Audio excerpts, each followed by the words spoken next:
Welcome to జనా times. మాగలం ప్రజాపక్ష సమస్యలకు అత్యుత్తమ పరిష్కారం విజేత కంటి వైద్యశాల.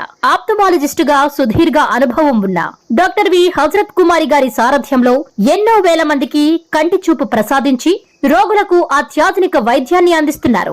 బీపీ, షుగర్, ఇతర ఆరోగ్య సమస్యలతో ఉన్నవారి రెటీనా జబ్బులకు అతి తక్కువ ఖర్చుతో ఆపరేషన్లు చేస్తున్నారు. కంటి సమస్యలు ఏవైనా సరే వెంటనే సంప్రదించండి విజేత కంటి వైద్యశాల.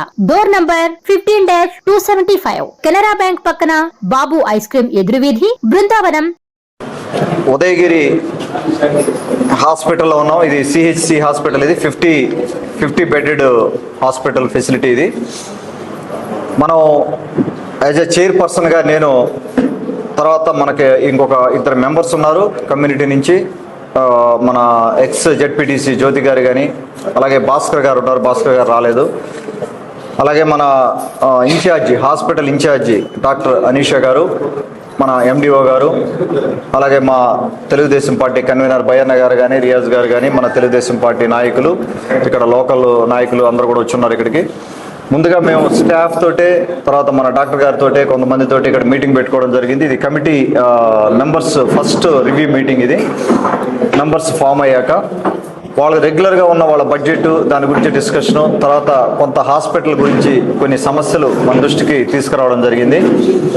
గారు మన లోకల్ నాయకులు, వారు సీనియర్ కూడా ఇక్కడికి, వారు మన దృష్టికి శానిటేషన్ సమస్య ఒకటి తీసుకొచ్చారు. ఇది ఈ బిల్డింగ్ కట్టినప్పుడు ఇన్ఫ్రాస్ట్రక్చర్ సరిగా బిల్డ్ చేసినందువల్ల, లేకపోతే ఓవర్ కెపాసిటీ అయిపోయి శానిటేషన్ ట్యాంక్స్ అయి ఓవర్ఫ్లో అయినందువల్ల ఈ టాయిలెట్ వాటర్ కానీ, శానిటేషన్ వాటర్ అంతా కూడా బయటికి లీక్ అయిపోతూ ఉంది. ఇళ్ళ రోడ్ల మీదకి వెళ్ళిపోతున్నందువల్ల అది పెద్ద సమస్యగా తయారైంది. ఇప్పుడు అది టెంపరీగా ట్యాంక్ క్లీనప్ అది చేస్తున్నారు, కానీ అది పర్మనెంట్ సొల్యూషన్ కాదు. డ్రైనేజ్ సిస్టమ్ ఇక్కడి నుంచి కనెక్ట్ అయ్యి డ్రైన్స్ బయటికి వెళ్ళే ఫెసిలిటీ లేదు. దాన్ని బిల్డ్ చేయడానికి అని చెప్పి ఎండిఓ గారు యాక్షన్ ఐటమ్ తీసుకున్నారు. దాని మీద కూడా కొంత మనం దృష్టి పెట్టి ఆ సమస్యను పరిష్కారం చేసేదానికి ట్రై చేద్దాం. అలాగే ఫార్మసీలో షెల్ఫింగ్ కానీ అది సరిగా లేదు, కొంత ఇన్ఫ్రాస్ట్రక్చర్ ఇష్యూస్ ఉన్నాయి. ముఖ్యంగా ప్రధాన సమస్య ఇక్కడ ఉండేది, నేను చూసింది డాక్టర్స్ లేరు. మనకేంటంటే, నేను ఇంతకుముందు అసెంబ్లీలో కూడా మాట్లాడడం జరిగింది దీని గురించి. ఇక్కడ మనకు గైనిక్, మేల్ గైనిక్ ఒక ఆయన ఉన్నారు, ఠాగూర్ గారు. అలాగే మనకు ఫిమేల్ గైనిక్ కూడా ఉన్నారు, కానీ కొంత అటెండెన్స్ ఇబ్బంది ఉన్నట్టుంది ఇక్కడ. ఎందుకంటే ఇది ఉదయగిరి మెట్ట ప్రాంతం, పేదవాళ్ళు ఉండేది. ఉదయగిరి మండలం కూడా ఒక పక్కకు ఉంటుంది, ఇది బాగా ఒక పక్కకు ఉంటుంది. ఎక్కడ ఏ ఆత్మగూర్ హాస్పిటల్కి కానీ కావాలకి వెళ్ళాలన్నా కానీ చాలా దూరం వెళ్ళాలి. సో మనకు గైనిక్ అనేది చాలా ఇంపార్టెంట్ ఇక్కడ. అది కొంత ఇబ్బందిగా ఉంది. ఇక్కడ సరైన గైనకాలజిస్ట్ లేనందువల్ల, ఎక్కువగా రూరల్ ఉమెన్ అయినందువల్ల వాళ్ళు ఫిమేల్ గైనిక్నే కోరుకుంటారు, ఫిమేల్ గైనిక్ దగ్గరికి రావాలనుకుంటారు. కాబట్టి మనం కొంత దాన్ని దృష్టిలో పెట్టుకొని దాన్ని అడ్రస్ చేయాల్సిన అవసరం ఉంది. అది కూడా మన దృష్టిలో ఉంది. ఇప్పుడు అది కూడా యాక్షన్ ఐటమ్ కింద పెట్టుకున్నాం మనం. అలాగే జనరల్ ఫిజిషియన్ కూడా లేరు, మనకు పిడియాట్రిషియన్ కూడా లేరు ఇక్కడ. పిడియాట్రిషియన్ లేరు, జనరల్ ఫిజిషియన్ లేరు. ఎవరైనా ఒక పేషెంట్ వాకిన్ అయితే ఏదైనా ఫీవర్ ఉందనో, లేకపోతే జనరల్గా ఏదైనా ఇబ్బందులను వస్తే చూసేదానికి డాక్టర్ కూడా, జనరల్ ఫిజిషియన్ కూడా లేరు ఇక్కడ.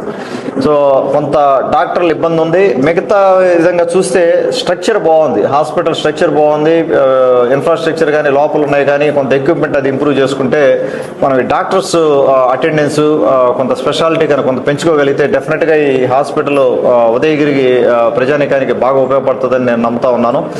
ఆ విధంగా మనం కొన్ని సమస్యలు అడ్రస్ చేసుకుంటా ముందుకెళ్దాం. ఇది మొట్టమొదటి మీటింగ్.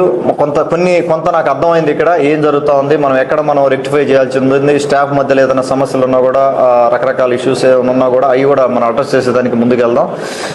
ఇక్కడికి వచ్చిన ప్రతి ఒక్కరికి కూడా, స్టాఫ్ అందరికి కానీ, డాక్టర్ గారికి కానీ, లేకపోతే మన కమ్యూనిటీ నుంచి వచ్చిన పెద్దలకు కానీ, లీడర్స్ అందరికి, కార్యకర్తలకి అందరికీ కూడా ప్రత్యేకంగా ధన్యవాదాలు తెలుపుకుంటా ఉన్నాను.